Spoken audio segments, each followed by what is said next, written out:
Baik, pemirsa dimanapun Anda berada, masih bersama saya Fahrudin Victory di podcast Belitung Televisi Berita. Pada malam hari ini kami kedatangan narasumber terkait adanya sebuah kejadian penganiayaan yang cukup viral di tepatnya di Belitung Timur, yang mana korban merupakan Kasubag Umum Kepegawaian Satpol PP Belitung Timur, yaitu Bapak Fahrudiansyah.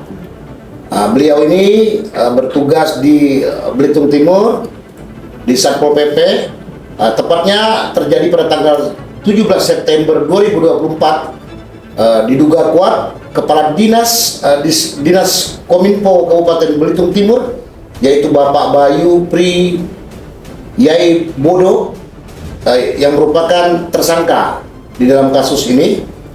Nah, sejauh ini kasus ini sudah dilaporkan kepada pihak Polsek Belitung Timur, namun masih ditangani oleh pihak Polsek, dan beliau juga selaku korban telah divisum dan juga sudah dimintai keterangan oleh pihak Polsek Manggar Belitung Timur tepatnya. Nah, untuk lebih jelas kita mendengar kronologis yang terjadi pada malam ini, malam ini maksud kami telah hadir, yaitu Bapak Fahrudiansyah. Selamat malam, Pak. Selamat malam, Pak. Boleh dijelaskan, Pak, kronologis kejadian tersebut seperti apa, hari apa, dan di mana? Ya, Pak. Assalamualaikum warahmatullahi wabarakatuh. Izin, Pak. Untuk kejadian kronologis yang saya alami pada tanggal 17 September, saya mengikuti di posisi atasan untuk mewakili kegiatan rapat paripurna di DPR Kabupaten Belitung Timur. Rapat itu undangnya jam 10, Pak. Jam 10 saya ke kantor DPR, Pak. Saya menunggu di ruang tunggu DPRD bersama rekan kerja saya juga sama ASN, ada Pak Boim, ada Pak Leo, dengan saya, Pak. Jadi saya sedang duduk di kursi tunggu sambil merokok, Pak, menunggu acara dimulai, Pak. Dalam acara mulai kami ibarat ngobrol sama kami, Pak. Datanglah yang bersangkutan dari bawah menjalan Pak Boim, menjalan Pak Leo, dan beliau ingin jalan saya, karena saya masih merokok. Saya ibaratnya jangan sampai kena api rokok tangan beliau itu. Iya. Beliau tersinggung gitu. Kedua, begitu saya duduk, saya udah ditampar, Pak. Tampar sampai dibilang berapa kali itu, Pak, ditamparnya? Sekali, Pak. Satu kali ditampar, Pak. Sebelah kanan, Pak. Dan saya dengan posisi duduk agak tinggi, Pak. Jadi dari baratnya kemudian dibilang, setan lo sombong. Langsung dia ngarah ke kursi yang lainnya, kursi lainnya. Dalam itu kondisi saya masih ngerasa berdiri, Pak. Berdiri, kemudian kalau yang nama kita ditampar mendadak itu bingung, Pak. Dia bingung kan? Bingung masih. Kemudian rekan saya Pak Boim ibarat nanya masalahnya, ada masalah apa? Belum sempat saya ngobrol dengan Pak Boim, gas aqua itu dilempar ke arah saya, tapi mengenai kursi saya, Pak. Dilempar pakai gas aqua, Pak. Oh, begitu. Dari kursi mereka dilempar, dari kursi beliau dilempar ke kursi saya, Pak. Tapi tidak kena di saya, tapi kena kursi, Pak. Kemudian yang bersangkutan Pak Boim berdiri, merasa tersinggung juga, dan saya berusaha menenangkan Pak Boim. Kemudian karena saya agak ngerasa kayak gitu, datanglah rekan-rekan lain. Jadi saya tidak hirau, Pak. Saya tidak melakukan perlawanan, tidak melakukan adu mulut, ibaratnya dengan dia melempar itu saya tidak membalas balik, Pak. Tujuan saya datang ke DPRD itu untuk ikut di posisi atasan saya untuk hadir di acara rapat paripurna, Pak. Alhamdulillah saya menghadiri dan sampai selesai acara. Kemudian sampai selesai acara, saya laporkan ini kegiatan saya ini kepada atasan saya, Pak Sesat. Saya laporkan bahwa saya telah mengikuti, dan saya ke rumah Pak Sesat, Pak, ke kantor waktu di jam istirahat. Pak Sesat dan Pak Kasatnya udah istirahat di rumah. Jadi saya pikir itu saya ke rumah Pak Sesat. Dari rumah Pak Sesat saya telepon lagi, beliau belum ada. Aku tanya dengan datang Pak Sesat belum, kan? Kemudian dari Pak Sesat aku nelpon Pak Sesat di sini. Pak Sesat lagi posisi lagi di mana, kan? Di warung kopi. Pergilah ke warung kopi. Dan di warung kopi itulah aku menyampaikan apa yang aku alami tadi. Pertama, aku nyampe rapat itu sekitar 15 menit atau 20 menit, Pak. Jadi aku hadir Ini Pak, waktu rapat tadi aku aku sebagai seorang utusan utusan dari Satpol PP mengalami perlakuan yang tidak menyenangkan Pak. Aku merasa dicekuk Pak. Karena emosi Pak, demi awal emosi kan. Emosi, dan aku sampaikan ke beliau bahwa aku tadi dipukul. Jadi ditampar kan. Iya, ditampar. Beliau nanya lagi, siapa saksinya? Kata beliau, aku bilang kata saksinya ada Pak Boim dengan Pak Leo.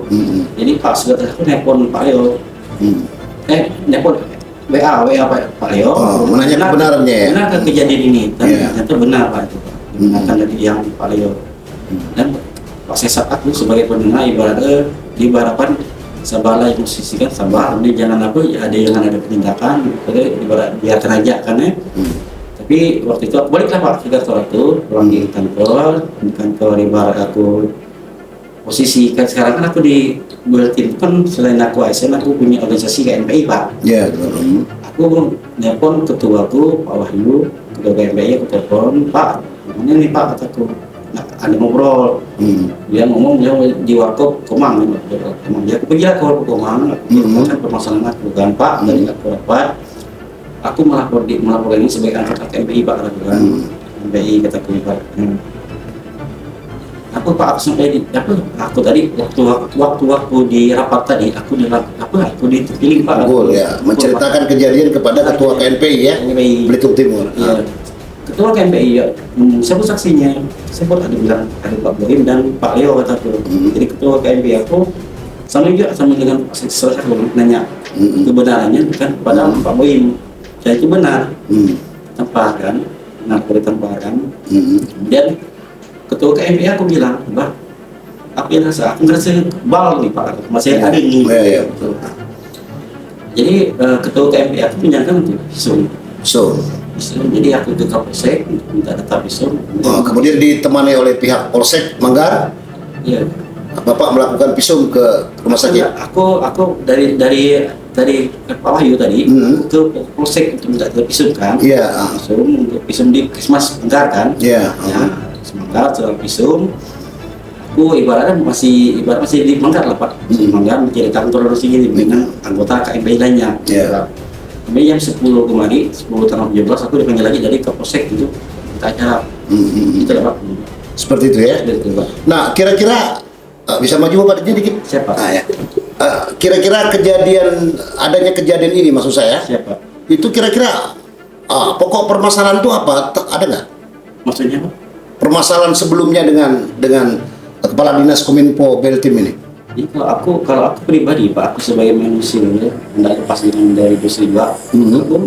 Aku pun yang dikatakan mereka aku tidak anggap permasalahan Pak. Jadi aku tidak ada masalah. Tidak ada masalah sebelumnya ya? Aku rasa tidak ada masalah. Tidak ada masalah. Nah sejauh ini setelah kejadian Bapak dapat nggak informasi masalah apa kira-kira? Atau karena apa beliau melakukan tindakan penganiayaan terhadap Bapak itu sendiri? Jadi Pak sampai sekarang dengan perlakuan beliau kayak itu, aku ngerasa salahku di mana Pak? Sampai aku dipukul gitu. Dipukul seperti aku itu. Aku manusia Pak. Oke Pak, nah sekarang garis besarnya dengan adanya kejadian ini Bapak sudah melapor ke Polsek setempat, juga visum sudah ada. Nah Bapak menginginkan kasus ini seperti apa? Saya sih berharap Pak posisinya kan kayak gini, ibaratnya kita siapapun terjadi kita tidak akan terima Pak. Tidak akan pernah terima. Karena kita malu Pak. Dilihat orang ramai aku dipukul ibaratnya malunya bisa dikatakan dalam bahasa kita itu untuk nahan sabar itu mengkadang itu tamat aku baju Pak. Iya. Jadi berarti Bapak menginginkan ini proses hukum berjalan. Proses hukum berjalan. Aku berharap kepada penegak hukum dan aku berharap kepada Pemda Aceh itu.